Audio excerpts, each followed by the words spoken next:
Estamos comenzando esta charla con el especialista en neuropediatría, el doctor Carlos Aguirre, que viene a comentar este tema, crisis febriles. Doc, ¿cómo está? Bien, muchas gracias. Buenas tardes para todo el público, para ti también, por invitarme a este programa. Y bueno, pues sí, este tema de crisis febriles es importante en pediatría, es frecuente. De hecho, este fin de semana fue aquí en Monterrey la reunión lo que se llama el Programa Prioritario de Epilepsia a nivel nacional. Y se estuvo revisando mucho la epilepsia y entre esos temas se habló de las crisis febriles, que es básicamente niños que cuando tienen aumento de la temperatura por alguna infección, pueden tener descargas cerebrales y presentar una crisis convulsiva, ¿no? Que pues para los familiares es sorpresiva y es alarmante, se asustan mucho, etcétera, ¿no? Entonces es un tema importante por lo frecuente y además porque hay diferencias con lo que es la epilepsia. Las crisis febriles, aunque son convulsiones, no son epilepsia. Es un problema, una sensibilidad más bien neurológica totalmente diferente a la epilepsia. Generalmente estos niños son niños normales, tienen un desarrollo normal, y esto se va a presentar aproximadamente a partir de los 6 meses hasta los 3 años y medio, en el que por alguna infección empieza a subir la temperatura del cuerpo y particularmente ellos son sensibles a este aumento de temperatura y su cerebro empieza a descargar, empieza a tener una convulsión. La mayoría son aparatosas, son movimientos de todo el cuerpo, se ponen rígidos, algo moraditos, ¿verdad? Y puede durar de medio minuto a 2 minutos máximo. Un niño, Doc, que tiene una crisis febril, que se le sube la temperatura arriba quizás de 41 grados, puede tener un daño cerebral. Bueno, en sí, las crisis febriles no producen daño cerebral. Aunque son aparatosas y todo el mundo se alarma, no tienen ese potencial, ¿verdad?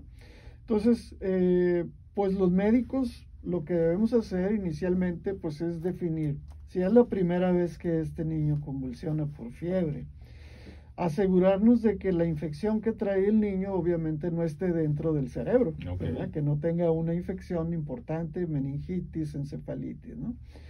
Y eso pues requiere atención generalmente en el hospital. En urgencias, hacer algunos estudios, observar al niño, si se recupera bien, etc.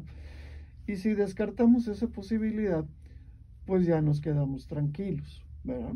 Hay dos tipos de crisis febriles.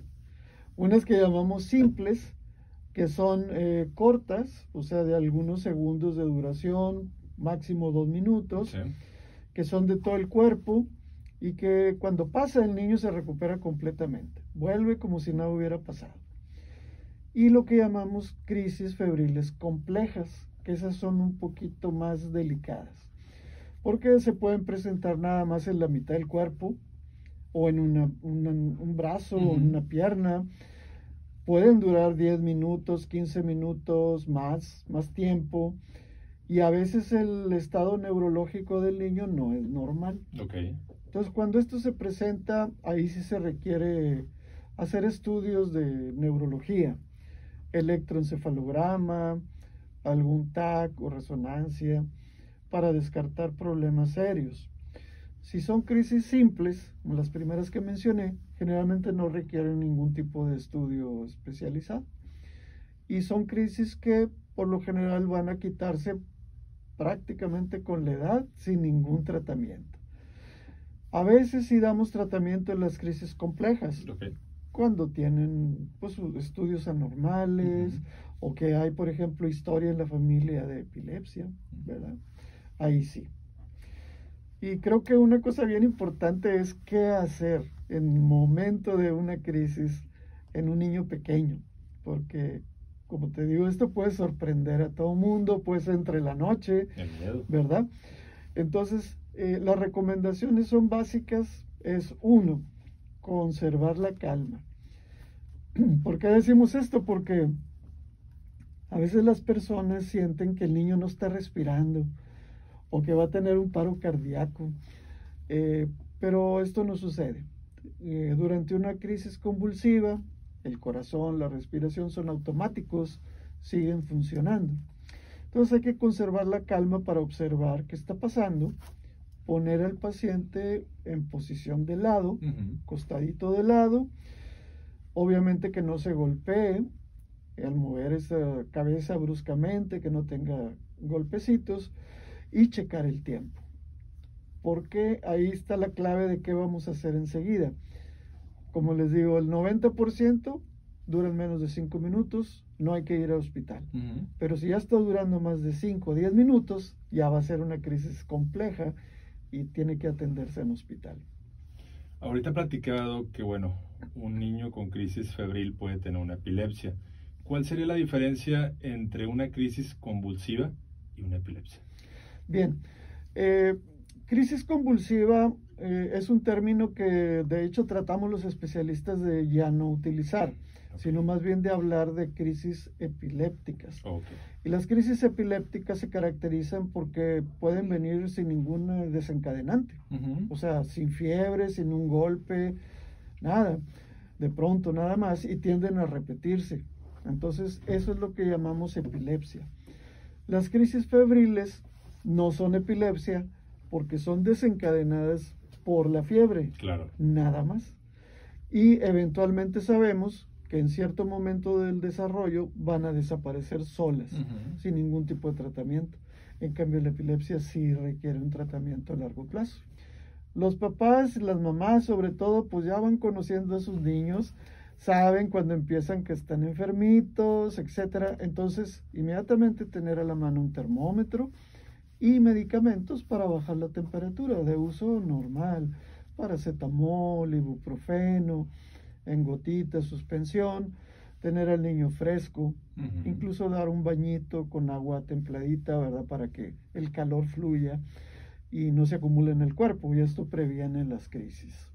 Doc, cuando una temperatura no se puede controlar con paracetamol, con medicamentos, quizás con un baño, ¿qué hacer?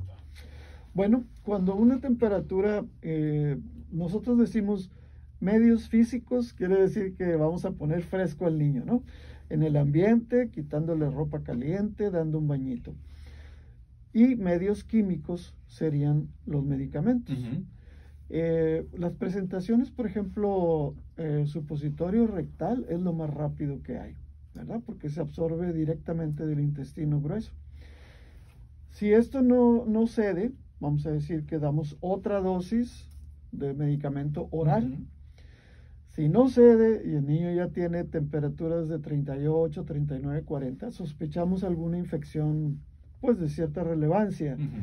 Pudiera ser que esté abriendo una neumonía, por ejemplo, o una meningitis, que sería una cosa muy grave, o algún problema de infección bacteriana del oído, ¿verdad? Y eso lo tiene que definir el pediatra.